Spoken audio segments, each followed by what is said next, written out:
My friend, I do believe we are good to go. This is it. Yeah. As far as I know, everything is up and running the way it should be. All right. There's more than one thing in play. If some shit goes down from this point on, I could say it's out of my hands, but at the same time, I'm also definitely responsible for it. So It's the government. yeah, dude. Folks, Yo, welcome to the show. what's good? If you are listening to this on Spotify or Apple or Stitcher, you do now have the option to come on over to YouTube because guess what? It is episode 11. And we are video ago. Yeah. We are On doing YouTube, this. the biggest video platform out there. That's right. We're on it now. On So video. the podcast is still the podcast. Nothing has changed. This is No. what we do every week. Mhm. There just happens to be a camera rolling. Yeah, why not? And for the time being, it'll just be this one angle right here where it's both of us focused on. When we evolve more with the show, we'll have probably a multi-camera system. But look, as long as we're always Hey. growing, always evolving, getting That's better, Right. That's right, man. Step by step. we're building this thing from the ground up, man. Yeah, we are. We're doing a damn good job of it as well, I think. So, yeah, you're doing good, bro. Trying, you know? Sure. All the behind the sure. scenes. I mean, that's the thing, folks. Yeah. This is it's an independent show. Everything you hear and see, all the editing, everything that goes on, Wayne and I take care of everything ourselves. This is a no budget kind of Yeah. Kinda Ain't no corporate shindig. shit going on, no. ladies and gentlemen. As much as we'd No. love like some beer sponsors and shit. Yeah. but- Yeah. Let's get that on board yeah, dude. ASAP. Well, dude, it's great to see you, man. Yep. Cheers. Cheers. We were switching it up today. Got some brandy. We got some brandy up in the Got joint. some black bottle brandy Ooh, boy. from South Australia. Well, Well, bottoms up. my Bottom row. friend. Yeah.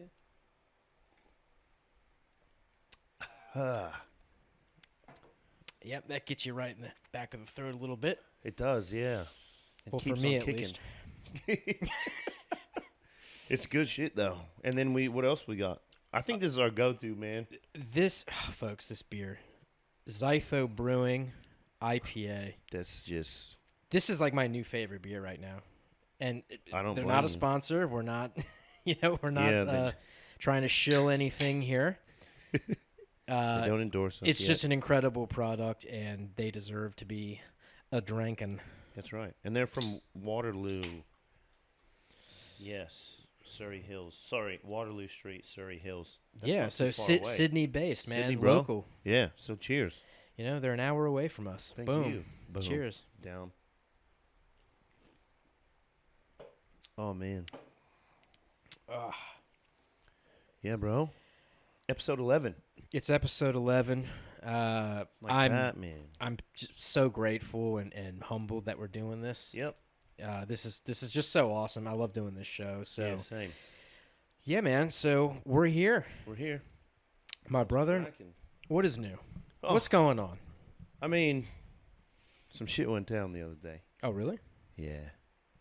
Some shit I'm not too happy with, actually. Uh-oh. So last episode, so you and I both do stand-up comedy Right. Yeah. on the side or occasionally. And you were saying how in the last episode you were saying how you went down to Sussex Inlet and the show didn't go well for you, right? Yeah. My set was not good. Right. I did not do well. Well, that happened to me a couple of days ago. Oh shit. So, yeah. And here's the thing.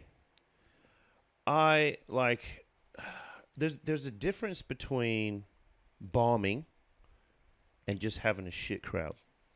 I had an absolute shit crowd. Like I'll say it. It was a shitty crowd.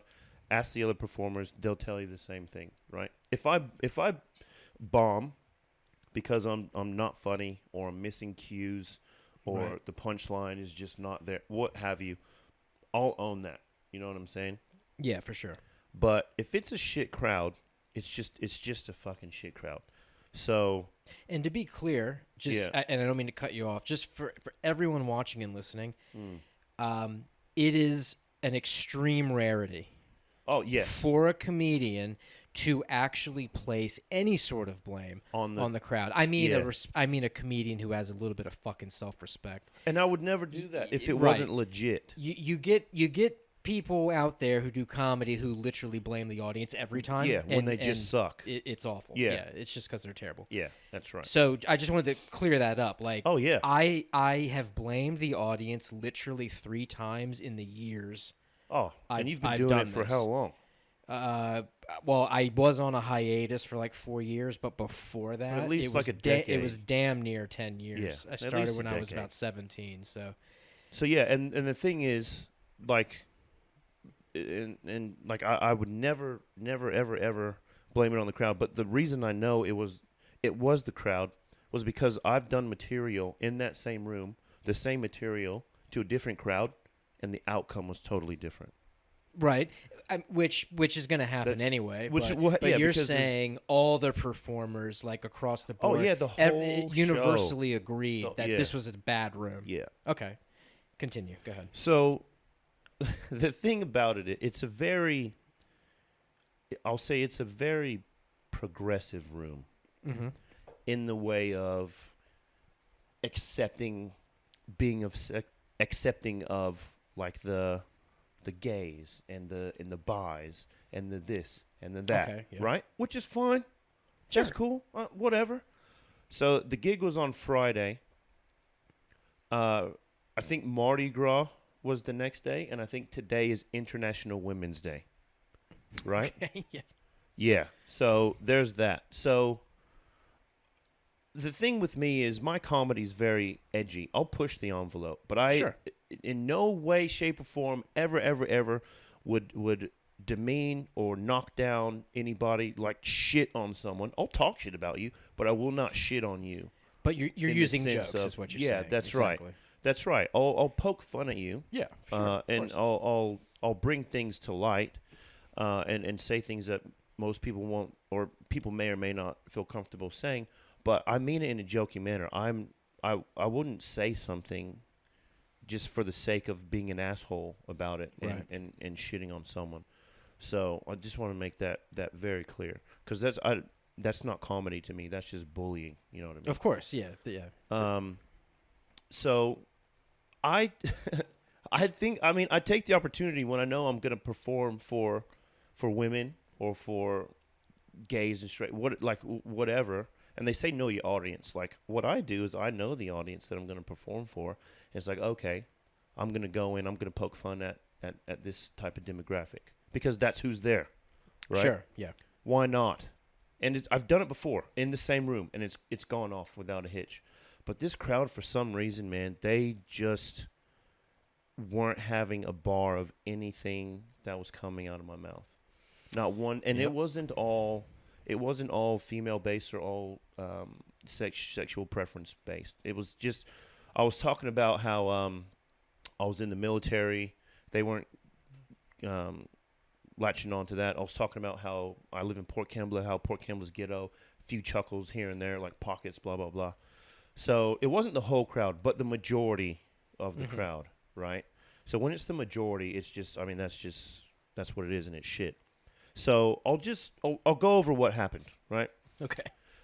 So the first half of the set was me talking about myself, making fun of myself, which is, I think I should do. If I'm going to be poking fun at you, hold on, let me poke fun at myself Sure. first to show you it's an even playing field.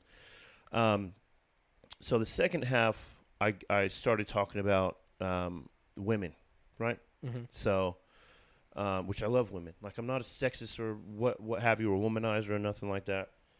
So the first woman-based joke I told was women complain a lot. And which, it's funny, right? Everyone's said that. Women have said that about men. Women have said that about other women. Right. It's like your lead in to the joke Yeah. is it's the most basic setup. It's that's- like yeah. you're getting into it with Yeah. you know, the probably one of the more generic That's why- trampolines to bounce off of into the and material. it's generic so that it applies to everyone, and everyone can be like, yeah, right? And so I say women complain a lot, and I go, women complain a lot, mainly about pregnancy and birth. Normally, I get chuckles, dead silence. Okay, sure. Dead silence. So I'm just like, okay, fuck, here we go. Anyway, I continue with the joke, and I go, yeah, women complain a lot, mainly about pregnancy and birth. I say, but like the old saying goes, if you can't do the time, don't do the crime. Right? Right. Everyone's heard that before, right? Yep. So my joke, my punchline is, my own saying to that is, if you ain't going to use protection, don't sit on the erection. Okay? Okay. So, I mean, And it's silly. it's silly. It's a silly, ha ha ha.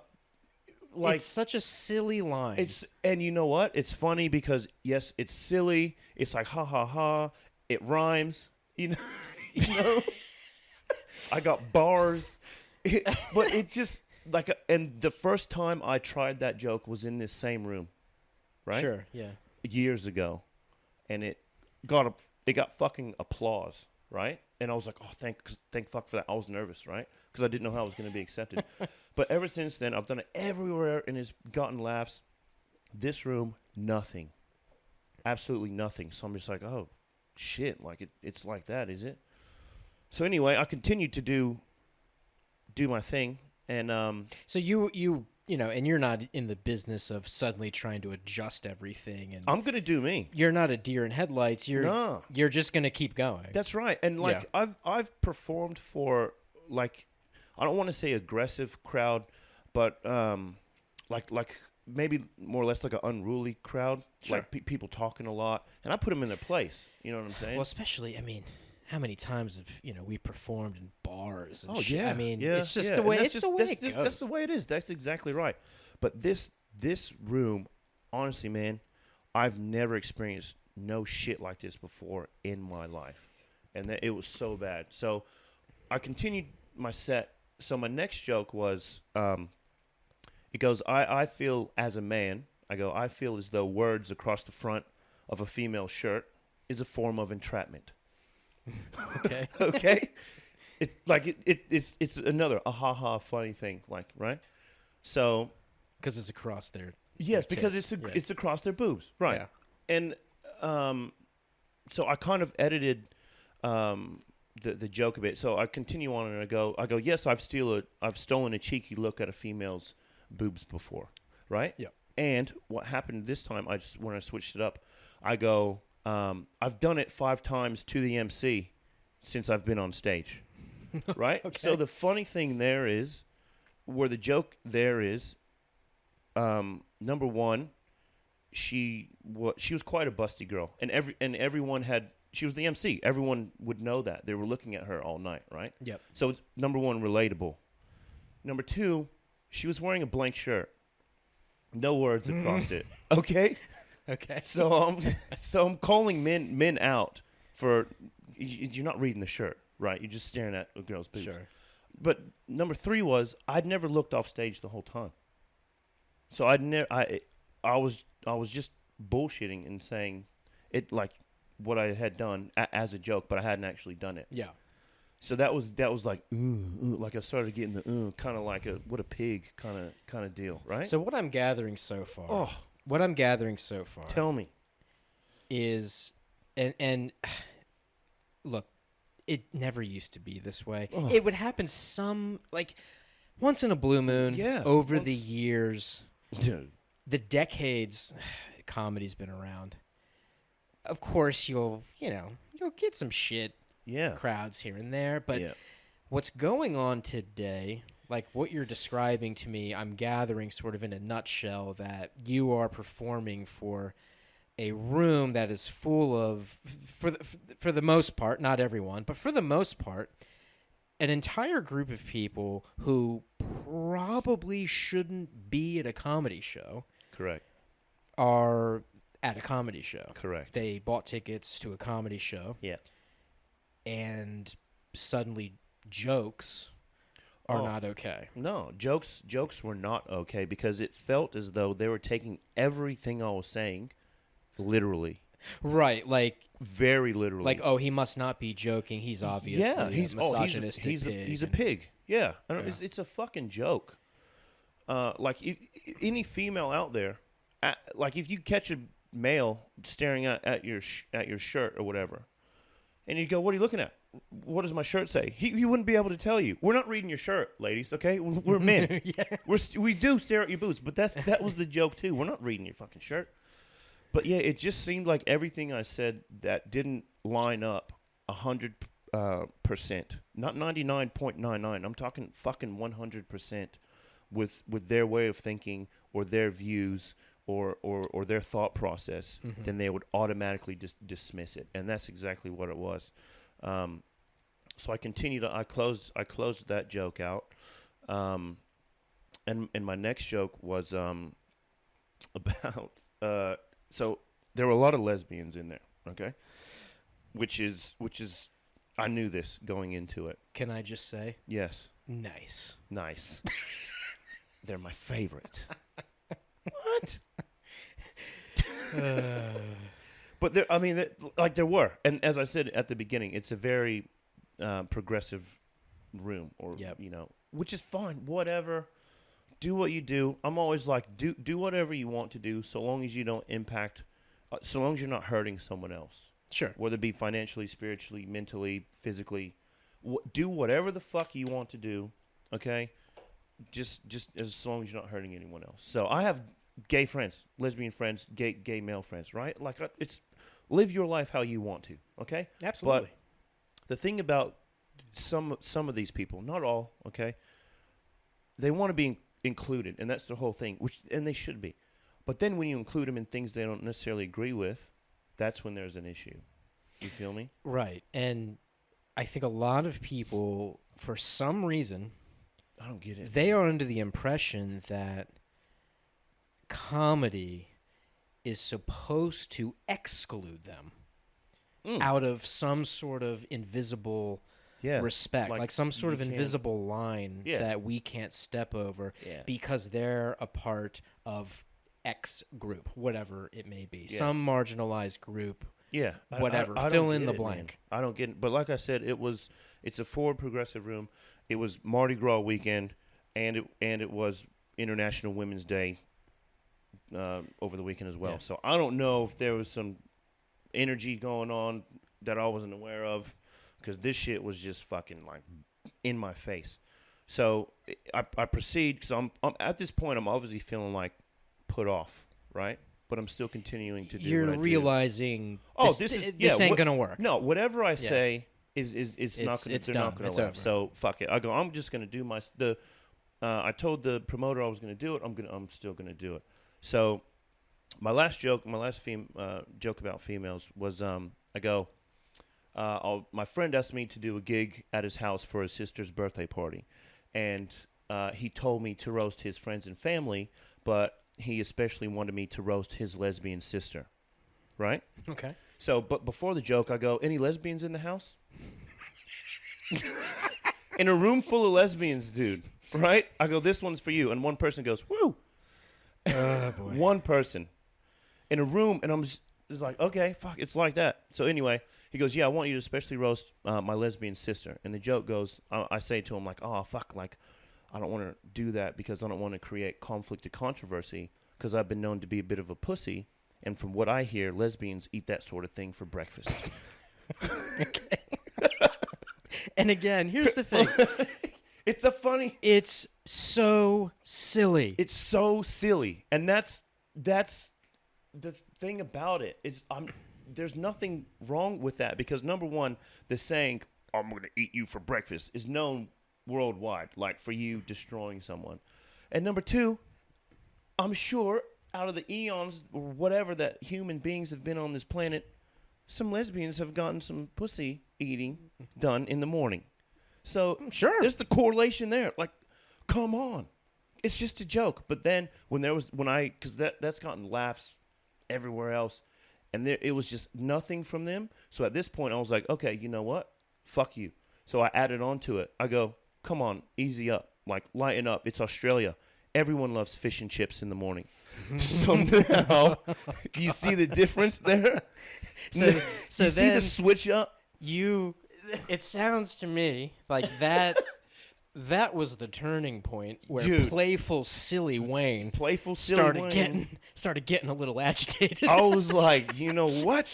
Yeah, because before it was like, I'll be a bit silly, like you said before. But now it's like, nah, bitch, your pussy stink. Smell like fish. Like, because, dude, I was just like, I was so over it.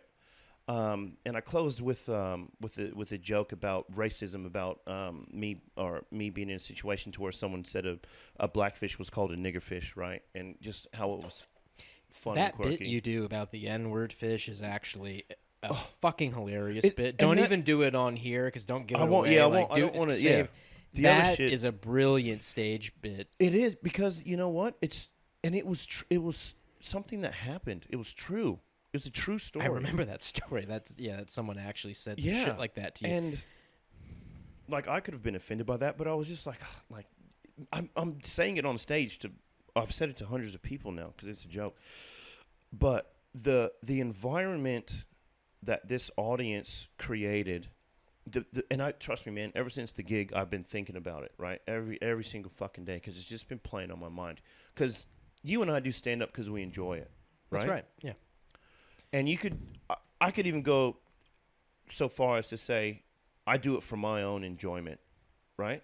I enjoy bringing laughter to others, so I'm quite selfish in that respect. I'm doing it because it makes me feel good too. You know what I mean? So, with that, the best way I could describe what happened was like, imagine you being a swimmer.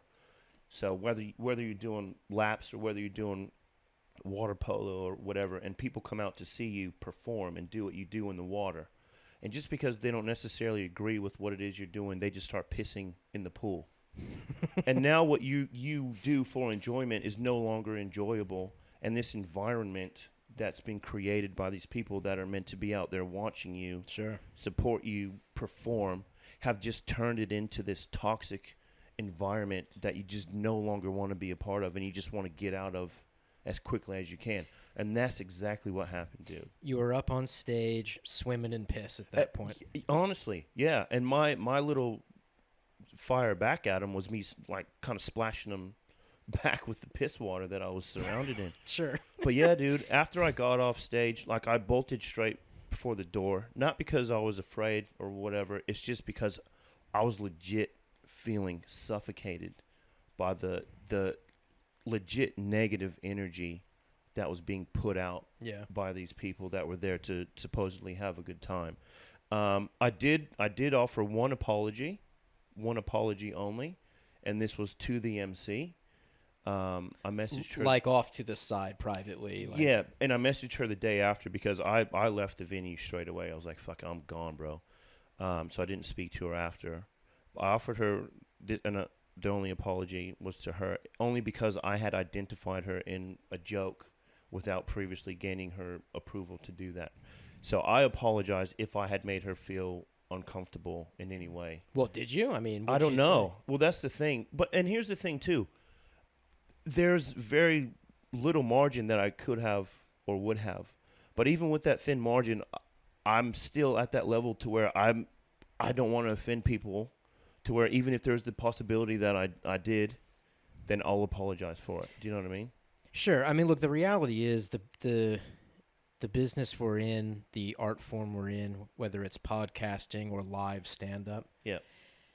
I mean, look, for the folks that have listened to this podcast, there's really not a line. No, and yeah. You and I say what we feel is funny in the moment, and that's where it ends. That's right. You and I like to entertain each other. Like, dude. We like to bust balls, make fun. You and I will get racial with each other. We don't give a fuck because it's jokes. We're two dudes busting balls. Yeah, that's right. We're hanging out in my brick-laid fucking garage, drinking up beers and brandy. Bro, like, come on, dude. What are we supposed to do? Not talk a little shit? Yeah. I mean, honestly. But and look, the thing is, there's always going to be someone out there who gets offended by something, and that's not a bad thing. No, people are allowed to feel offended by something. Something might set them off. Oh, yeah. Every so often. Yeah. It was so bad because like I said, it wasn't just the stuff I was doing. It was other people that were performing. But I will say this. The best part about my set was that there were also these two gay guys that were, I could see them directly in my eye line. Yep. The whole time. They were just with their hands over their face like loving it. Like loving so they're it. concealing their laughter. Yes, but they were like secretly like, oh my God, like he's giving it to these bitches. Like that type. Because you know what? Dude. Bro, gay dudes and lesbians. This is like the lichens and the vampires in Underworld. It's like this whole underground war. Bro, Yes. I have Exactly just right, like you, dude. I have quite a few gay friends. And this is the shit they tell me. They're like, let me tell you something, Mike. These fucking lesbian ass bitches, okay? And they just start going on tirades. Oh, dude. And the lesbians that my wife and I know, we used to work with a few. Yeah. They've said the same shit about the gay dudes. Yeah. Yep. They are, and they use straight people as like The a medium. messenger. Yeah. We're the middleman. They want to like bitch and complain like vicariously through us. Yeah. So like we have two sides like coming down. Just converging on Yeah, the straight exactly. And people. they're just like, let me tell you what's fucked up about that side. And then the Yeah. other side's like, nah, fuck that. That side. Yeah, that's that right. side's wrong because. That's right, man. And that was exactly what it was on the night. So these two all the dudes were hiding their all these hysterical lesbians laughter. were just hating what I was saying because I was poking fun at them. But these two gay dudes were absolutely fucking loving it. So that was the saving grace of my set that night, was just these two dudes. So the were loving it. positive here, and this is what you should always take away from it, and this goes for any performer doing anything. Any performer, whether it's comedy, music, whatever it is, if you feel like you've completely just ate shit on stage, whether it was you or whether it was them, if you can hone in on, for example, those two guys you're describing, you have two fans in that room. That's right. That's all that matters. That's right. You hit two people, Yeah. and those two people might come along with you for the ride for years to come. That's what you should take away from this. for sure, man. Fuck these other people. Who gives a shit? At the beginning, man, I was really angry, and like I'm still angry about it. But I was really just like I did have that point to where I was like, fuck that crowd, fuck, you know what I mean? Like I was just so aggressive, like fuck that. But now I've had time to think about it. Like I don't feel that way anymore. I don't want it to be like fuck you and you do what you do and never change. I actually wish the best for those people, and I want them to be able to elevate themselves and like either harden up or soften up, whichever they require. You know what I mean? Sure. Just so that they're able to enjoy entertainment that people are trying to provide them with without taking shit so serious. You know what I mean? Like, And really, the long and short of it, and this is how I always feel about situations like this. It's like, folks, I simply don't understand why you're here. same. Like, I don't get it. I Same. don't understand why you would buy tickets to a stand-up comedy show. Yeah. Have you never seen stand-up ever? It's subjective. There are so many different styles. Yeah. It's endless. There are so many different forms of material and jokes. There are so many different personalities in stand-up. Yeah. It is subjective. That's If right. you go to a show that has a mixture of performers, it's not like they're going to like some major international headliner show. It's not like they bought tickets to go see like Kevin Hart or something. No. They're going to an independently run underground show with a Local- whole mixture of local performers. Yeah, that's right. What the fuck are you doing here? Yeah, that's right. If you can't just let go for a second. Yeah. And they did not. Because what I'm whatsoever. gathering is you're saying everybody who went up just pretty much was eating it. Well, from what I heard from the other performers that I spoke that's right. to, You did leave. Yeah. that yes, that they felt that that was a very bad crowd. Yeah. Okay. And honestly, man, like people, I don't know, people like really believe in energies or what have you, but legit, dude, I felt like like a weight, like of just negativity. Oh, right. And it was just so fucked Like all up. the positive energy sucked right out of the room. Yeah. Yeah. And it's not what comedy should be. And that's not what I want to experience when I do what I do for my enjoyment. Just out of curiosity, Yeah. where in the lineup were you? I was second last or third last. Third last in the second half. Oh, okay. So, all right. So I'm curious. The first half of the show, I assume you watched. I did. And, okay, so the MC and the performers in the first half. Yeah. From what you were gathering, how was that going? Like, I was laughing at stuff that the crowd was not laughing at, and I'm just like, this is gold. Like, because it was a variety show as well. So there were musicians, comedic musicians. Oh, cool. Okay. And comedic circus performer, which was after me, so I didn't stay to watch that, but he was on there too. I was the only male comedian. I'll say that as well. I was the only male comedian. All the other performers were female, which is nothing wrong with that. No, of course not. In fact, this is that is it's a good thing. That's exactly what female comedians have had to deal with forever, where they're the only girl on the lineup, and they deal with that shit all the time. I'll say this. I find female comedians hot as shit. Except like a really funny female. Yes, except Amy Schumer. Fuck you. I don't. She's the only one that's still like not because she's not funny.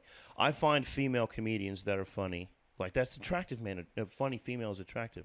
See, it goes both ways because if you read like back in the day, you know these little pieces that like women's magazines would write, where it's like the top 10 things in a man that a woman looks for. Yeah. Always in like the top 3, sense of humor. Yeah, has to be. And he needs to be funny. What's the old saying? It always goes both ways. What's the old saying? Tall, dark, and handsome, and then funny. And then the close number 4, funny. Don't worry, you made top 5. A little bit of money's a bonus, but you know. Oh yeah, but yeah, dude, that's just. All right. Well, you know what? Yeah. You know what? Fuck it. It's in the past. It happened. And this kind of shit, this is the thing. Don't think for a second this ain't going to happen again to you. Oh. Because it's coming. Oh, bro. You don't know. This is the thing, though. Yeah, you never know when. No, that's right. I didn't expect it on that night. I'll tell you that much. That's for damn sure. But it happened anyway, so. I feel like this kind of story, being told by a comic, having that kind of set in a room like that, this is way more frequent now. Yes. Yep. Because yeah. I mean, look, we don't even need to get into the politics of it, the cultural relevance of all the shit going on right now. Trust me, I could go on a giant fucking tirade about this like Dr. Seuss bullshit, but I'm not. Oh. I'm not going to do it. I'm not going to go on the Disney tirade. We'll be here forever. We would, man. Oh. But I will say this. This type of reaction that is happening in people now, you can't say this, you can't do that, you can't joke about this person, you can't do this, and then all I'm hearing nowadays is just blah, blah, blah. It's just like a fucking cockatoo is waking me up out of a deep sleep, screeching in my goddamn fucking ear. Yeah, dude. This is all I hear out of these people now. Yeah, that's exactly right, man. It's just like, it's so jokes are jokes. And look, I know you well. I know your comedy. For anyone who listens to our podcast and doesn't really know your stand-up, you do silly jokes. Yeah. You're a silly guy. Like, dude, that's what I'm it's a silly supposed to be. guy. Yeah. Those jokes you recited just 10 minutes prior, obviously you don't do your own jokes justice off of a stage. You're like explaining. I get it. Yeah, I understand you're explaining. Yeah, it's different. But the thing is, I'm still over here giggling because I know... who the fuck's getting offended by that? I don't know, man. It's so obviously out of silliness. Yeah. It's so obviously out of being good-hearted, but also being able to joke with each other. Like, there's nothing malicious behind those words, and it's so fucking obvious. No. I feel like so much of this outrage is fake. I actually feel like more than half of it is put on. Yeah, like be. It's a part of being in that cult. Yeah, to of hold just that like, no, persona. no, no. Yeah. It's all no. Yeah. He's speaking something that goes against the Dude. religious cult texts we've been studying.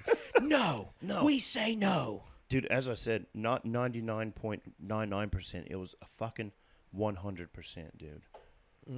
That if I was not on the straight line that they were on, or on the crooked line, I should say. But yeah, dude. But enough about me, man. Sorry to take up half our fucking podcast. No, dude, with no. my See, I bullshit. think stories like that are important because what do people see on TV? They see comedians doing well because that's why it's on TV.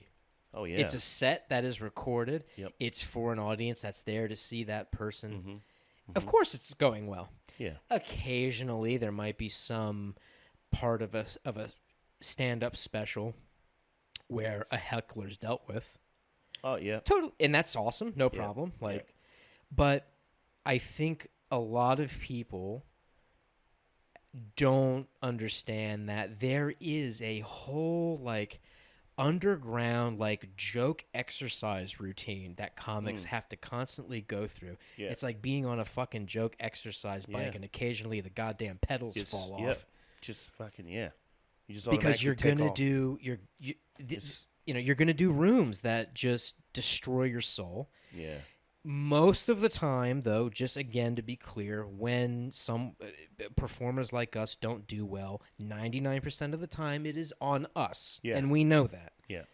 But occasionally, you're It's gonna just- do a room that's gonna shit all over you, Yeah. That's what it was. and it's just part of it. Yeah. It's So I think stories like that need to be told. I think it needs to be made clear that it's not always fucking rainbows and cotton candy. At least that would have been good in that room. A little bit of rainbows and cotton candy instead of all the death stares. Oh, fuck me, dude, honestly. And they had their chance. Yeah. I mean, and that's the first time I did stand up. I legit experienced like the highest high of it. Right? Sure. I was just buzzing from it, you know what I mean? And that was the positive. Now I've experienced the absolute fucking bottom of the bucket. And I tell you what, this man. is why it's so important. This kind of shit needs to happen to comedians. Yeah. It sucks. Oh, fuck me. Tears your heart out. I feel honestly, that's why I feel bad for the people that were there and are so close-minded and so closed-hearted about I things agree that are because said. Like, oh, fuck, I feel bad for them. I mean, You know, Jesus, like fucking lighten up, dude. Lighten yeah, up. you only live once. Well, man, the older I get, the more and more I say that to myself. Yeah, because there is literally nothing truer than that. You live, and then you're gone. That's right. Bye. Yeah. That's Yeah. it. Yeah. When you're gone, you're gone. You're gone, bro. Peace out. Like, Now, enjoy it. posthumously, you might still have some impact on the world, depending on who you are. Oh, like this But podcast. you're still not here. Like, Yeah. what up, 2200? What's cracking? We're stored in some wacky, brand new digital cloud Yeah. based in another star system somewhere. Getting bumped into by 4-year-olds listening to our content. Yeah. Oh, shit. Well, look, it's in the past, so hey, dog. cheers again, brother. Cheers, man. You got the good old bomb cherry popped. Yeah. Yep. You God damn it. ate a big bowl of shit. Fuck. It's gonna, naturally, it's gonna fuck with you for a few days. Oh, yeah. Yep. But you know what? Fuck it. You'll move on. I got a gig And- on Thursday. Yeah. So There you go. That's me getting back on the horse. Getting right back up. Yep. Stick to your guns. Yep. Sticking to Ba it. boom, ba boom. Yeah. That's right. Oh shit! I have a cousin Right. who is gay. Okay. All right, we love him to death. Yes. Love him to death. Yeah. Great guy. Very reserved, very respectable, very professional. Love this guy to death. Yeah. Tell you a little story. Okay. Please do. Okay. Yeah. Lay it on me. So, no matter who you are, Yeah. if you drink too much, Yep. a different you might come out. Oh, Okay? So right. just remember that for this story. Did he turn straight? Fuck, that'd be hilarious. We've solved the problem, everyone. It's like all these like Southern pastors who run the conversion therapies. They'd be like, "Oh shit, that was the answer the whole time. Just get them drunk, and they won't blow dudes no more. Bring the holy water out. Fuck. Not the actual holy water. Bring the blood of Christ. Bring the blood of Christ. Bring bottles of it. Wash them in it. Drown them in it. Bathe them in it. We figured it out."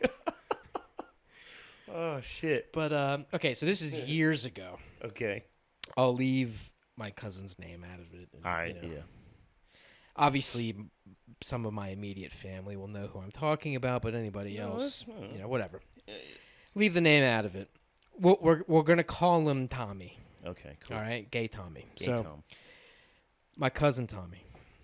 Years ago, we're at a family vacation, right? Mm-hmm. We're in the Outer Banks in North Carolina, Ooh. your home state. North Surely Carolina. you've been to the Outer Banks, Dude, I haven't been there since I was young. but you've been. It's been a long time. It's Long a time. beautiful piece of coastline in that part of the world. So Mhm. we're on a family vacation. It's me, my brother, our friend Dan, my brothers Adam, Jake, Mark, my stepdad Manny, my mother. Damn, there's a few of you. Oh, dude, this was like a giant like family reunion kind of thing. Right. It was like it must have been like 25 of us Shit. packed into this like awesome rental beach house for like a week. Damn, that's a lot of sunscreen to pack. Especially for a pasty ass motherfucker like me. Like an Irish vampire when I go out in the sun. Like, you know that scene in Blade when they leave that dude on the beach as the sun's as the coming sun up and he's comes just up. like and That was all of you. he starts getting blown apart like Oh, dude.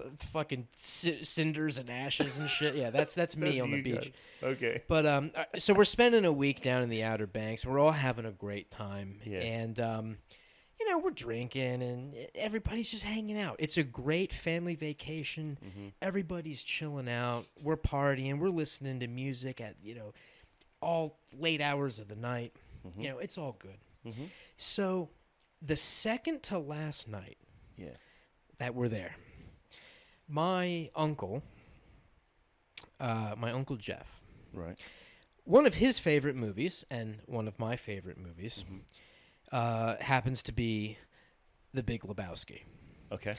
Good one. Arguably one of the best written comedies ever Yeah. made. Good one. Whatever. Yeah. You can debate me on it. I don't care. My Uncle Jeff absolutely adores that movie, and so do I. So my uncle came up to me and he said, "Hey, listen, we're going to be out of here, tomorrow afternoon. This is our last night. Maybe we should put on The Big Lebowski, get some of the peeps up here, watch an awesome classic comedy, Have some laughs and together. have some laughs, and, Yeah. and we're drinking." And my Uncle Jeff was making White Russians, which is what the dude in the movie Yep. drinks. That's Yep. like his drink of choice. Yep. So we're There you having go, a man. Good we're having a time. great time. Yeah. All Shit, right, yeah. we're having like a Lebowski night. All right, so my cousin Tommy is sitting in a recliner seat, like over on the other side of the room. He's got his feet up, and he's Yep. kicking back. Yep. Just chilling. He's having a good time. But what we didn't realize is throughout the hours, Tommy had brought a shitload of wine with him. Like bottles and bottles of Really? wine. He bought more wine, like at the bottle shop down the road. Big wine drinker. Okay. All right, so apparently he was smashing bottle after bottle after bottle, like to himself. Goes down too easy, man. Oh, he was slamming the vino, Okay. which I'm not judging. Whatever, Yeah. we're on vacation. Slam the fine. wine. Yeah, go ahead. You deserve it, dude. You know? What happened So- next? We're in the middle of this movie. The room is quiet except for like the giggles because it's a comedy. Yeah. I look over, and Tommy is holding a glass of wine. His eyes are like half shut, like this, It's like he looks fucking baked, Yeah. Yeah. right?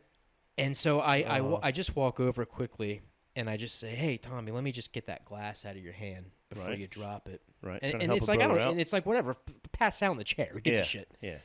So I put the glass down. Yeah. I go back to my seat. I'm thinking he's probably just gonna pass out. Yeah. Okay, that's fine. Naturally. Whatever. So like a minute goes by again. The room's a bit quiet. We're just watching the movie, and suddenly we hear from over in the corner. We hear Tommy in his blackout state. He goes, I mean, who doesn't like to suck a little dick every now and then? Am I right? And my Uncle Jeff sitting next to him. Now, my Uncle Jeff, he's a born-again Christian. Oh, okay. Now, look, Fantastic. he loves his nephew to death. He's not like, Oh, it's not like he wants him, like, banished to hell. Yeah, yeah. You know what I mean? But Not gonna- he still has his values. Not Okay, gonna burn him at the stake. and there was a couple other family members there who take the Bible, a little seriously. Yeah, and- yeah. Okay. But again, they love Tommy. Okay, Yeah. this is family. okay. But was he conscious or unconscious? he was blackout. Okay. So he's Okay. conscious. Got you. Yeah. He's in that state where he's there, Yeah. but he's not there. Okay. Yeah. Blackout. Physically right. there, mentally he's Yeah. in the fucking Andromeda galaxy. He's gone. Okay. Yeah. So Yeah. so my Uncle Jeff just kind of turns his head Yeah. and he just went, what was that, Tommy? Because he's like, surely I didn't hear that. Right. But me and my brother Steve and Adam, Yeah, who you yeah. met, Yeah. Yeah. we're all sitting there. Oh, bro. We heard it. And it's like those two dudes at your show who bury their faces in Yeah, their yeah. hands Yeah. because we don't want to laugh hysterically yet. Yes. Because there are people in this room right now watching this that- movie. Some of them are like well into their 60s. They're Christian. Oh, I mean, like, dude, like there Oh, are man. like actual adults in this room who don't want to hear language like that. Yeah. So that's his opening line. His opener Ooh, is, okay. I mean, who doesn't like to suck a little dick every now and then? You know what I mean? That's the opener. So there's more. No, dude. Oh fuck yes, dude. So, I'm so excited. so we giggle, me and Adam, and next time you see Adam, you fucking ask him about this shit. I'll He'll pull tell him you, up on it, bro. bro. Adam and I look at each other and we're just like, holy shit, like that's so fucking hilarious. And we're like snickering and we're hiding our laughs, you know. Yeah. And like another minute goes by, Tommy doesn't say anything. Right.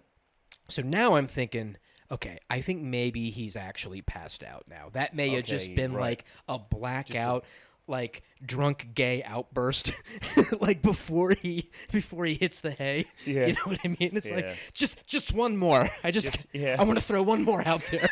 Sucking dick, splat. Just to let you know, I'm still here. I'm still present. Yeah.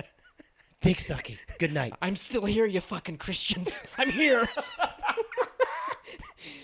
So I think he's gonna pass out. So we just Yeah. kind of watch the movie again for another minute. But I keep Bro. like looking over at Tommy. I'm like, oh, are we gonna get some more fireworks? Yeah. So suddenly, my uncle Yeah. turns to him, thinks he's passed out. Okay. So he gets up and he just taps him on the shoulder and he's like, "Hey, Tommy, maybe we should just take you to bed." Right. And so he like nudges him out of his blackout. So he barely comes to life. He's disturbed the gay beast. Yeah, he's woken up the rainbow dragon. So he nudges Tommy out of sleep and Tommy kind of looks up at my uncle. Again, eyes totally glazed over, half shut. Yeah. And he stares right at him, and he's just like, I just need it in the ass. Oh no! What? What? He's like, yeah. He's just like, yeah, I just in my fucking ass. And he has no idea he's saying it. He is so oblivious to his own like mental state right now. Way. And so my uncle is like, okay, listen, Tommy, I think it's definitely time to go to bed. I think that's it. And so here's the thing. Tommy's not going to get up. Of course not. And he's not a huge guy, but it's like, we all can't be fucked to like lift him out of the chair, pause the movie, lift him out of the chair, take him to the guest room all the way down the hall, because he's not going to walk. No, this is gonna be adults like carrying his ass. Yeah. And who knows? He might vomit on us in the hallway. Like, I have no idea. So we're like, Uncle Jeff, listen, he'll pass out again. Leave him in the chair. On the recliner. Come on, he's bro. like, leave it. Yeah. And he's like, you're right. Like, what he doesn't. He's completely blacked out. It's whatever. So, movie night moves on for about 4 more minutes. Okay. And then in the middle of, again, just silence, because like we were also having a chat a little bit like during the movie. It's like we're kind of half watching at that point. Oh, okay, yeah. And a couple of people are like whispering to each other about the gay elephant in the room. You know what I mean? So everyone's sort of half into the film now. Yeah. So suddenly Adam and I, we're having a little chat, and then we look over. And Tommy, fuck. Uh-oh. You can edit that out later. Fuck it. Maybe. Jesus Christ. Whatever. Anyway, we look over, and Tommy, wink. Suddenly, Tommy is... He's going like this. He's going... No. He's demonstrating receiving a facial. No. He's like stroking an invisible cock. And he's got his tongue out. This is in front of the whole family. And he's got his tongue out. He's going, Oh shit, dude. He's just like, oh my god, dude. Yeah. And what whoever was the owner of this imaginary cock must have been well endowed, because Tommy's fist was coming real far back. I mean, he was stroking elephant cock. He was going like this, and he's going in front of everybody.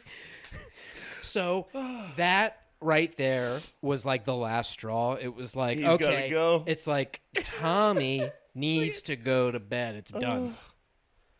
Yeah. So we all help, and we're like, okay, listen, Tommy, it's time to go sleep it off. It's like, did they try an exorcism first or something? The body of Christ compels you and repels the cocks from your face. And when we say body, we don't mean his naked body. Stop thinking about naked Christ. Don't.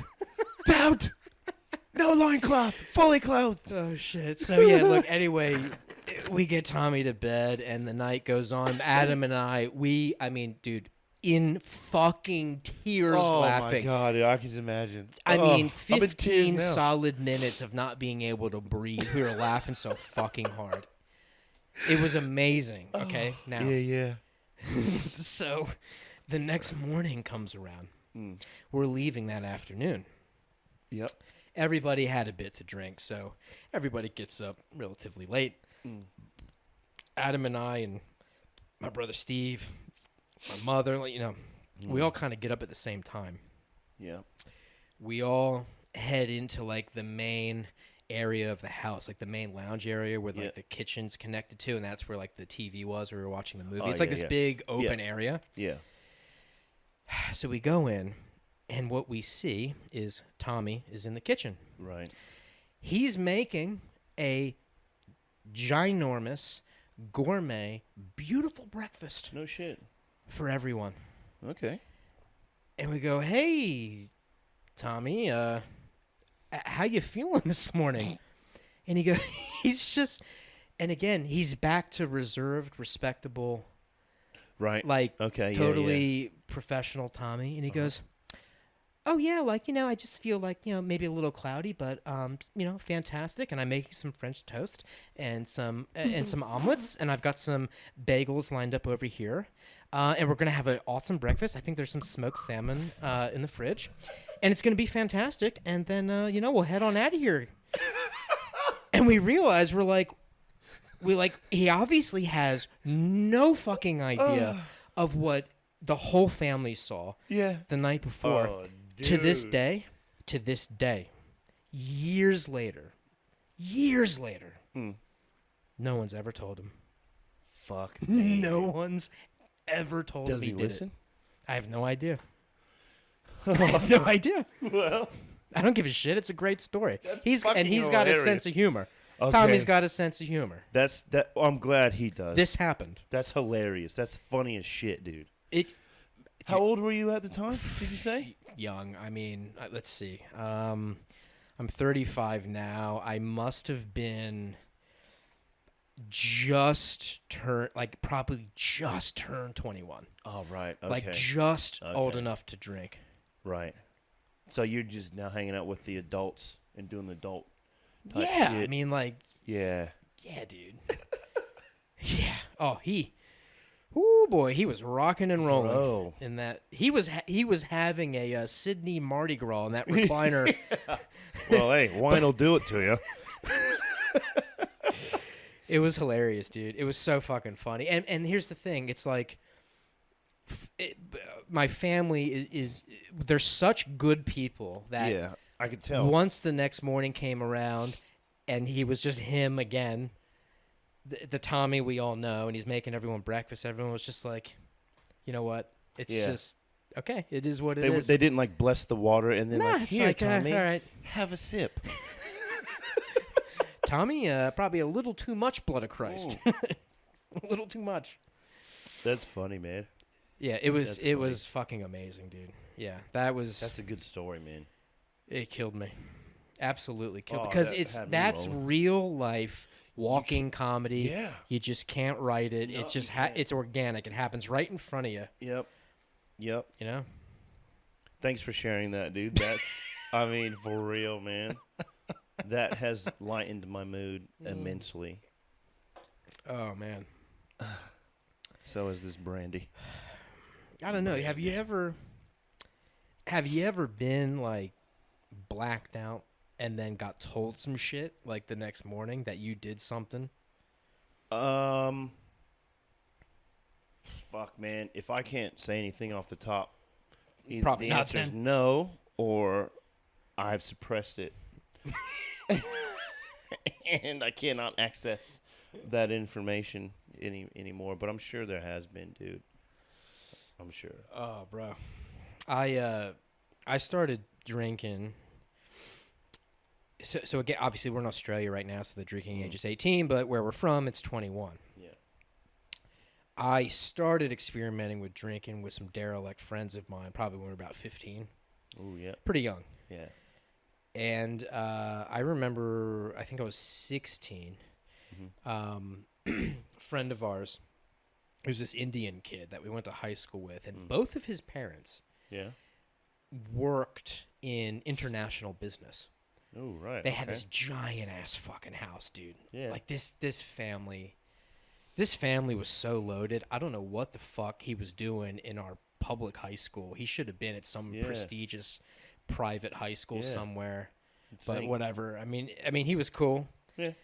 And his parents went away. Like every other weekend, they were gone. They were Right. like, and when I say gone, I Plain mean like gone. another country gone. Yep. See ya. So he would have all his 16-year-old immature fuckwit Bro. friends Yep. come over, Yep. and this kid had an older sibling who was like 22. Hey yo, that's drinks right there. There was the connection. Yep. Bang. Yeah. The whole house would be supplied with all the drinks, all the kegs The youngins. for all these youngins. All these youngins who have no business drinking because 98% of them, although at that age, I will say, I wish I still had the stamina of that age because I didn't actually get my first hangover until I was about 25. So about 10 years ago. Damn. From age 15 to 16 all the way up till about 24 and a half, going on 25, all right. I did not get hangovers the next morning. Therefore, I never learned any lessons. Right. So one time we were partying at this kid's house, 16 years old. I drank way too much. Of just like whatever was on. Oh, everything. That's the other thing. Yeah. You don't know, but you're just mixing whatever. Yeah. Bit of white wine there, bit of brandy to chase it, bit of fucking... Just because you don't want to be that tool to be like, no, I don't drink that. Like, you're going to have it, whatever it is. Do a keg stand in between all that. Go into the parents' liquor cabinet. Yeah. Have no idea what we're looking at, so it's like we grab fucking vermouth and do shots of vermouth like degenerate assholes. Oh, dude. To the point where like you have an entire house full of 16-year-olds who are blacked the fuck out. No one knows what they're doing. Yeah. I woke up the next morning and I remember being told, and I didn't believe it, but I got told that I took a dump in the doghouse out back. I was like, get the fuck out of here. And they're like, nah, dude, you announced, and this is key, you turned the music down and announced that you had to take a shit and you were going to go shit in the dog's house out back. I could see you doing that. And apparently I did march out back. Yeah. Because I didn't believe him. I had to go back there to the doghouse to see if there was human dump scene there. Of the crime. And there was. Apparently, I went into the doghouse and squatted and took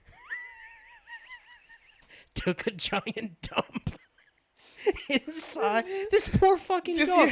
Just imagine the dog. Who the fuck shit in my house? Yeah, dude. Just been out on patrol, guarding the property. I come back to my house. So, yeah, I see the scene of the crime, and I'm like, oh my god! But I'm 16 and immature. I start laughing, and my friends are laughing. It is funny. Yeah, it's disgusting, but it's funny. Some of the girls weren't having it; they're really grossed out about it. But fucking, I remember walking back into the house from the backyard. And I remember the look the dog gave me. Really? The dog looked at me like he almost had, like, if he could put his paw up underhanded and say some shit like, listen, you and I need to have a fucking conversation. Really, dude? He gave me this look like you have crossed so many lines. He was so violated. Oh. Yeah, the dog must have like tapped into another level of communication with that animal. I couldn't believe it. Oh, dude. I have no idea. I mean, now from that point on, I had, obviously through the years. Oh yeah. Sure, there's been blackouts here and there. Not any time recently. That's not something I do anymore. But years ago, there were some blackouts, and the thing is, I never did anything vile after that. Like, that was like the one-off. It was like, okay, Mike Seamus Reed, when he was 16, took a giant dump in a doghouse when he was drunk.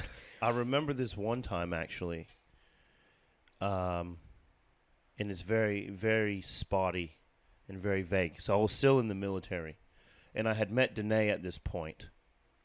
So I had, we've been talks and blah, blah, blah, known each other. So I came out to Australia to visit for the first time, right? So because I'm a member of the United States Air Force, I'm an example of America abroad wherever I go. So thank you, sir. I had this briefing from my first sergeant. He goes, you're going overseas to another country, part of the United States Air Force. We want you to represent yourself well. I was like, yeah, I will. Like, fuck, you don't need to tell me this shit, right? Right. Yeah, typical attitude. Typical attitude. I'm like, I'm good. Just let me go. Yep. Dude, this one night, we went out to this club, dancing, having a good time, blah, blah, blah. The night went on. Right? Drinking, obviously. So what happened was we got a taxi to go home, and we were waiting on the taxi, and I was just being, happy, but a little bit belligerent. Sure. So what happened when the taxi pulled up, people were like giving me shit like, blah, blah, blah, whatever. Apparently what I did, I pulled my pants down. I was slapping my ass to the tempo of USA, USA. So Shit. I probably should have paid more attention to my first sergeant brief about me representing the United States instead of drumming USA on my ass. But hey, it happened. So, Oh, man. but at least I didn't shit in a doghouse. Come on, man. Hey, I mean, I don't know. It's like, What sort of dog was it? Was it like a big dog? Or a little dog? if I remember correctly, Because how did you get in and oh out my of god, the house? this is even worse. If I remember correctly, I forget the name of this breed, but yeah, it's the same. It's the dog. You remember Droopy the dog? Oh, the cartoon. Yeah, Yeah, it's yeah. that dog. Oh, is it? So he was oh, already he was already. he was already sad. He was already like fuck. Fucking Droopy Private. came up. He's like, you and me need to have a little talk.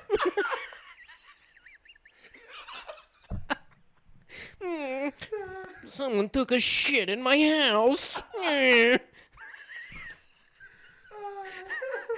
Oh, what's his face? Oh, His face. yeah. Oh my god, dude. Which of you took a dump in my house? That sad ass dog. Oh, he was already sad. He's got so much flesh on his face. yeah. Like He was so depressed. oh god. His ears are constantly dragging on the ground. Don't you know I sleep there? Oh, dude. I just paid it off. No, my that didn't land. Fuck. How would you like it if I shit on your pillow? Oh, come on, man. Come on, man. Yep, 16-year-old me. Oh. Well, you would have, it wouldn't have been a big doghouse then. You would have had to back right up. Just ass first. I mean, yeah, I don't remember how big or small it was. I mean, big enough for me to get right on in there. Yeah. Well, So, fucking, that's awesome, dude. That's a funny story.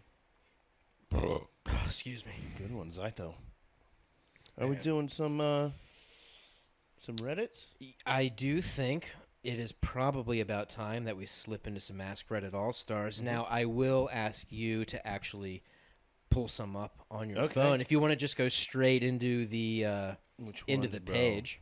All right.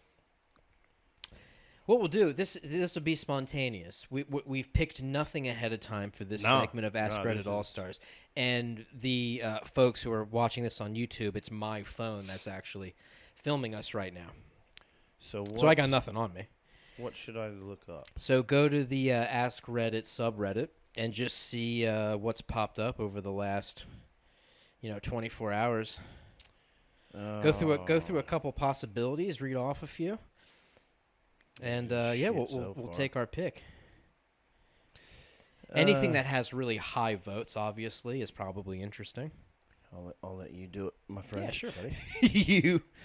You're better at it than I. All right. Let's see here.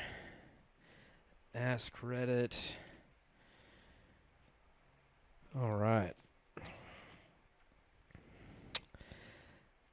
Let's see here. What's a scientific fact that creeps you out? Okay, that's I like that question. I like this question. This was posted 13 hours ago by Alimnar. Mm. So the question is, what's a scientific fact that creeps you out? Let's see here. SquigglePig52 responded, caterpillars turn completely into goo in their cocoon and then become a butterfly. What? Shit. I did not know that. How the fuck does that work? That's What? insane, dude. What? That sounds almost so like it's almost anti-logic. It's like, wait, what do you mean it goes from Yeah. a whole thing to liquid to another whole thing?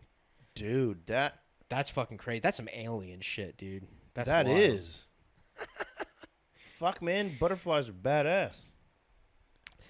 Son of Treehorn responded, your brain is making decisions before you are even aware of the decisions it has made. It also makes decisions based off of learned behavior, and you just go along with it. Well, The brain's the pilot. that's right. We're just a meat sack. We meat are machine. a huge meat sack. Dude, tell you what, related to that, Yep. and folks listening and watching, look this up when you get a chance. Everybody, look up a human nervous system, a real one. Like there's a photo. There's multiple photos of a human nervous system laid out like on a Yep. medical table, Yep. connected to a brain and eyeballs. Yep. Dude, I'm not fucking around. When you look at this thing, when you look at the whole nervous system, all the veins and the cords and then the eyeballs and the brain, Yep. that, I swear, that's the creature that lives inside of us, that pilots this body. Yeah. It's so fucked up. It looks like Krang from the Teenage Mutant Ninja Turtles. You know, the little brain dude that sits in the fat dude's belly? Yeah. That's right. It's wild, dude. That's right. Yeah. The human body it freaks me out, dude. We're weird creatures, man. Yeah, we are. Seriously, dude. When you break us down, we're fucking Oh, weird. man. Icky BB responded, a gamma ray burst could wipe out all life on Earth instantly with no warning. That's true. Absolutely. Yeah, A gamma ray. a burst. gamma ray burst from space. Or create a Hulk. Yeah, or that. I prefer Hulk, thanks. Yeah, it could make a really angry Eric Bana. It'll piss off a white scientist so much, he'll grow in size 10 times and turn green. Oh, man. That's crazy, man. Fuck. This question. This is just Tubus posted a question 4 hours ago from now. How is the human asshole still hairy when other animals with fur got those bare asses? What are you talking, like baboons or something? I mean, fair question. But what are the responses, though? Are they like Well, the first comment worthy? because his question has so many awards given to it, the first comment is suspiciously quick awards you got there. So? I would have awarded him. Yeah, it's a good question. It's a great. I haven't heard the question before. Let's see. Break of. Oh, what's this name? Beak of the Hoth responded. It's not the asshole that's hairy, but the depressed area of the butt surrounding it. The butthole itself is hairless. So, I mean, fuck, man. Like, serious? You really have to scrutinize that question to that degree? To where you're like, well, actually, Excuse me. in actual fact, it's the anus that's hairy and not the actual hole itself. Correct yourself. Remove the awards, please. Serious, bro? Zesty Close responded to the question by saying, I took temps at an animal clinic for 14 hours a day. Trust me, their assholes are hairy. Yeah. I mean, look at like bison and ox and fucking deers. Ever heard of a fucking dingleberry? You're right. How do you think those happen? Exactly. Come on, man. I get those all the time. I'll be taking a shower, dude, and I'll be washing, and I'll look down at like the shower tiles, and I'll see fuzzies washing into the drain because they've fallen out of my ass. Oh, man problems. Man problems. 1436 JT posted a question not too long ago. Dudes who moan when shitting or pissing in a public toilet, why? Do you moan? Nah. I don't. I think the only so, time like- I've ever moaned when I'm like pissing in public is probably when I'd be like out at a bar and have drank a lot, but have held it for so long. That'd probably be. And then finally I get there and I unleash and I Yeah. just go, oh. Yeah, that'd probably be the only time, wouldn't Yeah. it? Moaning, like, because it's a relief or because you're, like, enjoying it? Like, Well, it could be like, both. Like, aroused from it. Enjoying the relief, which in turn gets you aroused. Who perhaps. moans from shitting, though? I don't moan from shitting, but let me tell you, Dude. that glorious morning shit Mm. that every man looks forward to. Don't try to sell me on some shit like you don't look forward to that, Yeah. fellas listening to this and watching this. You do look forward to it. That's man time. It is. That first real shit of the day, like post coffee. Yeah, That is the king's throne. Yeah, that's right. You don't hear the dude in God like, forbid I don't have children "Oh." banging on the fucking door when I'm Bro. trying to have my moment. But let's see. Cool Brandon 101 responded. Had a dude at my gym sit down, crumble up his newspaper, and loudly exclaim, "All right, let's see what we can do," and proceeded to make as much noise as humanly possible. Okay. That's awkward, man. That's a bit awkward. You don't go to the gym for that. Like,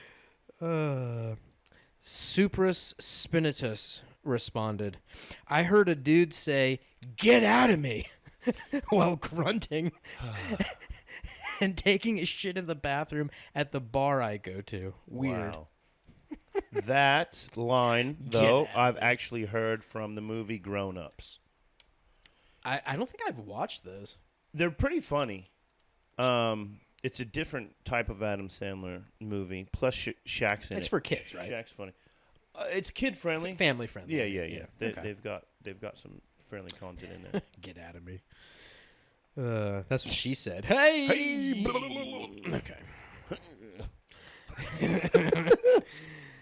Gojum Bowman responded, if I'm shitting in a public toilet, it has a pretty good chance it's moan-worthy. He brings up a point. Because, okay, this person is like me. Right. Okay. I do everything I can to avoid a public shit. Okay. Yep. That's Fair just enough. me. Yeah. Fair enough. I don't enjoy it. I want the privacy of my own bathroom. Yeah. That's what I want. So I'm with you, dude. I'm with you. So let's do this last one here. All right. Excuse me. I'm a bit of a pig, folks. Sorry. Real Ultra Lord responded. Yeah. I was sitting in a 3-stall restroom at McDonald's. Well, we all know what goes on. I mean, bruh. You eat that food and it's a fucking run. Yeah, that's right. There was another man in the stall next to mine. I was minding my business when a guy came in like what sounded like a weird attempt at step dancing. He rushed in the stall 2 doors to my left, still hastily step dancing as he struggled to open his pants. He then finally sat down and nothing. Silence. This weird moment must have been like 2 seconds, but it felt like 10. Then I hear his flush, and as the flushing noise filled the air, he let go what sounded like the trumpets of Jericho. An infernal thunder that must have awakened the gods, as I was 100% sure Thor was watching. How in the hell could he have thought that the innocent noise of a flushing toilet would oversound his ass concerto? Then again, silence. Sitting there in disbelief of what my ears just witnessed, I couldn't help but say, I still did hear you. Oh, what an asshole. The guy next to me literally lost his shit and laughed his ass off. Funniest thing I ever said. I've been chasing that high ever since. Well, hopefully you can find Toilet comedy. Toilet comedy. Oh, dude. I remember being in high school, and I was going to the toilet, and the bell rang that you had like 2 minutes to get to class. Yep. And I was walking out. This kid ran in the stall, slammed the door. I turned back and said, "You better hurry up, or you're gonna be late for class." like just unnecessary, but yeah, it was just the perfect moment. Like I knew he was gonna be in there for a while, taking a huge shit. And I'm just like, "Hurry up, you're gonna be late." Just that easy toilet comedy. My friends and I in high school, we all ate lunch together at this very specific set of lockers that were like an offshoot of this hallway. Yeah. And they were flush up against a window that looked down into the courtyard of the high school. So like a big. So basically, the high school was almost like a giant hexagon. Almost. Oh yeah. And it had a courtyard in the center. Yep. Northwest High School represent. What up? What was the So we.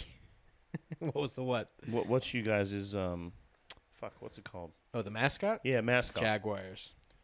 The Jaguars, okay. Yeah. My high school, even to this day, known for football. Yeah? Big football school. Great coaching, great team. Yeah, right. Quite a few championships, that kind of thing. Yeah, all right, big football sick. school. Big football area. Yeah, dope. But so my friends and I, we always pranked each other all the time. This is, that's what boys you did. do. Our friend Sean, Yeah. he had one very particular prank, and you never knew when it was coming. Oh. Yep, and that was a nice hit to the nutsack. I mean, just what kids did. And he would do it. This motherfucker was able to sneak this thing in so professionally. He was a nutsack spy, dude. Like Was he? would. Oh, dude, he would look at you. Yeah. And he'd start telling you something real serious. He's like, "Hey, Wayne, listen, dude. I was just down the hall, in Mrs. Nichols' math class, and dude, you're not gonna believe this fucking shit." And then you start listening, and he goes. Like right when you start focusing on his story, he gets you. Ooh, he's good. He was the greatest like sleight of hand artist when it came to getting you in the nuts. Yes. And so one day he got our friend Derek so good in the balls that Derek ended up vomiting and had to go home. No. He had to go home, dude. From a flick? From a nut shot. Like a kick or a I think it was a backhand. He hit him so hard. Oh. It was like one of those Jackass TV show nut hits, you know, that crazy shit they do. It was was he like practicing like his 1-inch punch? right. Boom. He got him. Like Uma Thurman in that coffin in Kill Bill when she's punching her way out. Getting out. Oh shit, man. Got him right in the balls. He ended up vomiting, going home. But we used to do these other pranks to each other. Like, okay, so Sean was the type of kid who, it was like clockwork. We'd all go sit. We'd all start to have our lunch. And, like, for some reason, Sean immediately had to take a shit. It was like, that time of day, his stomach just told him, hey, time to go. Let's go. Yeah. Like, we're evacuating the building. And so every single time at a very specific time, Sean went in. The bathroom was like right there. Oh, yeah. So he'd leave that area, go in, start taking a dump. Well, it was like 2 days later when Derek had returned to school. Dude. Because he was out for a bit. Oh, my God. Derek went into the bathroom. He snuck in while Sean was taking a dump. It's payback? And Derek was trying to figure out like what to do to him, right? Oh, because he knows, because once a dude's taking a dump in a stall, he's vulnerable. Like he had 2 days to plan it out. Yeah. Come on, bro. So he goes into the bathroom. He notices that the really big trash bin that would sit by the door, the janitor hadn't emptied it the night before. It was overflowing of just food trash because it's next to courtyard. It's like there exactly. Yeah. There was so much fucking garbage in this bin. Damn. Banana peels, spoiled food, fucking snot rags, like anything you can imagine in a bathroom, it's in there. Okay, yeah. Bloody tissues. Bro, Derek picked up this bin. He picked the whole fucking thing up. And he raced it over to the stall. Yeah. And he kicked the door, trying to kick it open. Right. Doesn't open. Pretty sturdy stall. Yeah. So he said, fuck it. He lifts this bin to the top of the stall. He dumped the entire trash bin on top of Sean while he was taking a dump. Damn, that the sucks. Whole thing. That and sucks. It smelled horrible. Oh, fuck, dude. Sean had to go home. He couldn't continue his day because he smelled like a fucking McDonald's dumpster. That's good payback. Then. Oh, he got him. And dude, there was like liquid in the. Who knows what the liquid was? Like liquid trash juice. All over his head. Oh, no. Dude, why are you trying to take a shit? Dude, like Derek dumped it. He comes running out and he goes, I just got this motherfucker. And we all go running in, and Sean had come out of the stall. And it's that moment where like he was so appalled that he's got his arms up in the air. Oh, yeah. He's like this. He's just going, what the fuck? It's like he doesn't want to touch himself. Yeah. Yeah. He's covered. Dude, I could see like there's like some pasta in his hair. It's like he's covered in garbage. Oh shit. Head to toe. And the whole bathroom stinks. Yeah. Of this nasty shit. Yeah, he had to go home. So that was his payback. Damn. Well, that's pretty good payback. Yeah, it was a good one. I've never been hitting the nuts that hard though. I've only been hitting the nuts really hard one time, and it was from our friend Sean. He got me one time. I never let him get me again, but he got me that one. The thing is, with the nut shots, it doesn't always have to be hard. Sometimes a subtle little, like a little, just like a little pit pat, that'll do it. Little flick. It just like, yeah, man. Something about the nutsack. It's so sensitive. Super sensitive. Just that little bit of pressure. Yeah. And then you know how the nut pain, it's always delayed. Oh, when it's the soft pat, when you know you get like this kind of like just a little one. And you feel it, and see, our nuts fuck with us every time. Yeah. Because this is what they do. Like, look, if it's a hard knee shot, I mean, it's just pain. It's instant. But it's those soft ones where you get hit, you've been hit, but it's soft. Yeah. And every single time, the male brain goes like this. It goes, I think we're good. Yeah. Like, No, I think we avoided that one. I Yeah. think we're good every time. And Crisis what averted. happens like 3 seconds into it? You go, oh Yeah. no, Yeah. oh fuck, fuck, That no. creep on you. It creeps. Yeah, creep. Every single time you Yep. think you've beaten the flick. Yeah, that's right. Yep. Walking all Every high and time. mighty, and then And then you double over. Someone hit me in my ball sack. Probably the same guy that dumped in my house.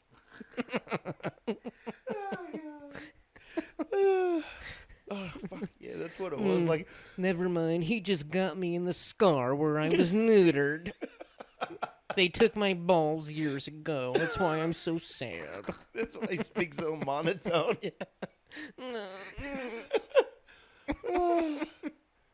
The wife walked past me the other day, and she wanted to give me a little bit of attention, right? So she went, "Papa," Oh, right? no. And I was like, "Don't fucking do that." Like I was dead serious. I knew she was trying to be like playful in that, but I looked at her. I go, "Do not fucking do that." You don't understand. And she goes, "Oh," she was like taken aback. She goes, "Oh, what? Why?" I just go, "Just don't." She was just like, "Fuck, okay." It's just that It's that different, area, man. and I know women have the same thing with their area. I know when they get hit, it hurts. But why? It's because of there's so many nerves there. Right. It's the same. It's from what I've heard from my own wife, who in this subject I can tell you is very credible because she told me a story once about. I think she was playing sports like netball or no. something. She told me a story where she like got hit for real, Yeah. and she's like, yeah, it's for real. It's legit, Really? like doubling over, want to pass out kind of Okay. pain. Well, hey, that sucks. It's because there's so many nerves there, and it's a Yeah, sensitive yeah. area for obvious reasons. I mean, with pleasure comes intense pain. If it, Okay. if Yeah. it, Yeah. you know, if it gets smashed the wrong way. Hi-yo. Hey yo, my wheels. Right in the clitoris. I can understand that. But apparently getting tit punched hurts too. Yeah, 'Cause and of again, the it's probably the glands. same reason. All that 'Cause of there's the a lot of glands. sensitive stuff up there. But yeah, apparently like a titty punch is the equivalent to like what guys do to guys. That's what girls do to girls. Guys flick each other in the nuts, and girls punch each other in the tit. Do they? Yeah, on their chesticles. You know what? I believe it. I do too. I believe it. I'll say it again for you that missed it. Chesticles. There it is. You know how when you're out to dinner on like a double date, Yeah. you know how the women, and you know what? I don't give a fuck if I sound like I'm stereotyping because we all know this is true. Mhm. The women go to the bathroom together. Of course they do. This is what they do. To talk shit. Which is the male speculation. What we assume is that they do this to have their gossip. Yeah. And I think that's probably at least half right. Yeah. What if, dude? Like, what if, like, It's at least 90% right. I'm not saying that we as the male race should attempt something insane like, hide a camera in the women's bathroom. That is not something I condone. It should not happen. What I'm saying is this. Mhm. If there was some way, somehow we could get a dude somehow, just for the sake of finding out exactly what is going on when they get up from that table together and they go in there together. Mm-hmm. If we could just find out exactly what happens in that moment without being creepy. I'm not saying peeping Tom shit. No. I'm just saying someone come up with some sort of scientific method for us to figure this shit out. Because every time we ask our wives about it, we know they're lying. Yeah. What if Women don't lie. Wouldn't it be great if, like, all women, it was like this underground fight club that's been around for years, and every single time a group of women get up from a table together and go to the bathroom, it's to have a fucking fight, just like a brawl. and the reason they take all their makeup with them is to cover up any damage and then come back to the table. I think, Like, or maybe it's just like tit punching matches. Oh, just so to it's so harden them up. okay. So the rule is, ladies, as usual, you can't hit the face. Yeah, No face. face But is out. tits and pussy. Yeah. It's fair game. And then you got Big Bertha coming in. I'm here to smash tits and puss. She comes in with her tits swinging like the Simpsons movie, the Indian chick. Woof, woof, you versus you.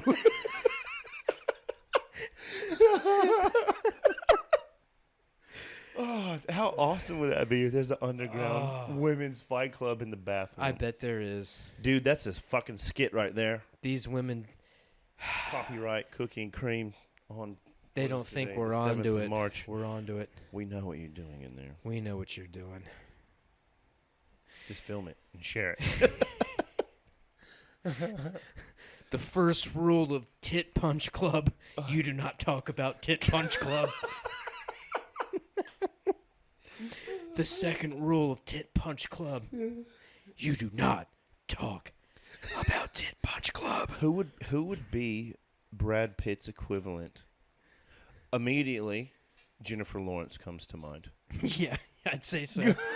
just because she's so fucking cool, but a badass at the same time. It's like she could pull that walks off. in, and it's that line from Fight Club where she's like, I'm noticing a lot of new faces here, ladies. And they all start giggling. She goes, shut the fuck up.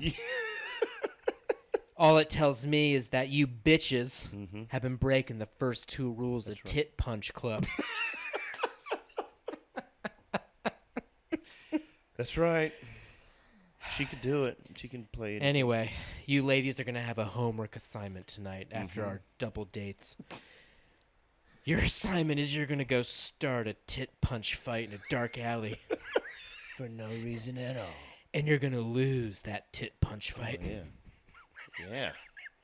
What? Oh, folks, it's just so silly. It is. And this is the thing. It's just like, whatever. If there's any lesson ever learned from any podcast that we do, and it kind of relates back to the very beginning of this show, it's like, hey, silly as silly, jokes are jokes. Get the fuck over it. It's man. like, Just who is like honestly going out of their own way to get so riled up about jokes like this? I don't know, man. Who's doing this? I don't know. I'm so glad I'm not friends with anyone like that. Oh, fuck. I couldn't be. I'm so relieved. So grateful. I'm at that age now to where it's like, it's just, yeah, I don't need that shit, man. Like, and I'll tell someone to their face now, respectively, but I'll tell them, like, look, don't want to hang out with you, Sorry. Like, yeah, I'm gonna cut it off there. Yeah, just gonna thanks, but no thanks. I had an instance where I could have been very offended at someone's comment. I was at the bottle shop getting some beer, and the dude knows me. He goes, "Oh, you got a haircut, mate?" I go, "Yeah." He goes, "What? You been to jail or something?"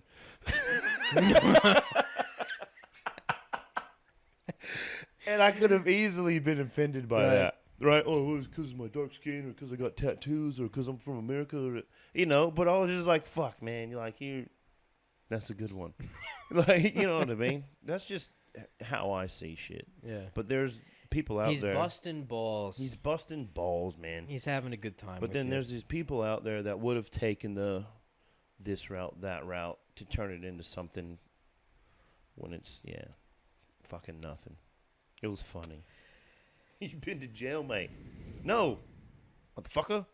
I have not. I ain't been there in years. Yeah, but I'm thinking about going. Say something else. Crack this Jack Daniels over your fucking face. No, no, he's a good kid. Oh shit. It was funny. Well, my friend, it's about 9:30 our time, Yes. so I'm thinking probably a good time to wrap up our very first Video Fusion podcast. I had fun, man. Yeah, Thanks absolutely. It's amazing every time. I look well, forward to this every week. Thanks for allowing me to vent, because I needed that. I was very anytime. much looking forward to getting it Anytime. out there. But I'm super stoked that we can do this video.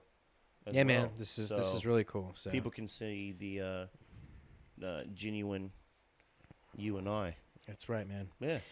So, folks, we are on Apple Podcasts, Stitcher, Spotify, YouTube. Follow us wherever you can. Give us the likes. Give us the subscriptions. It would be so appreciated on behalf of both of us. Our PayPals are listed in the description of the podcast, wherever you find that description. Any sort of support and donation to the show is so greatly appreciated by both of us. And again, this is an independent show. It's an independent budget. It's almost zero budget. You know, we do this ourselves. No sponsorship. No. So if you want to support, we would so appreciate it. If you like what we're doing, if you like this style of comedy, this style of podcast, stick with us, because there is so many more to come. We got some shit cooking up. We do. We shot earlier this evening the first part of a music video that is going to be out there on the digital airwaves at some point in the next few weeks to a month. So that'll be really cool.